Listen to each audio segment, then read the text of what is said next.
அரியனல் வேதங்கள் எல்லாம் அரியனல் வேதங்கள் எல்லாம் அறிந்த மெய்ஞானியே நீ சங்கரா. அரியனல் வேதங்கள் எல்லாம் அறிந்த மெய்ஞானியே நீ சங்கரா.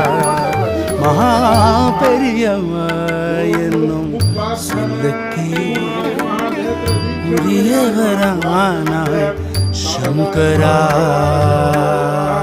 ब्रह्म ज्ञानोपदेशकाय नमः सकल कला सिद्धिदाय नमः साधुर्वर्ण्य भूजिताय नमः अनेक भाष संभाषण गोविताय नमः अष्टसिद्धि प्रदायकाय नमः श्री शारदा मठ सुस्थिताय नमः नित्य अन्नदान सुप्रीताय नमः ओम प्रार्थना मात्र सुलभ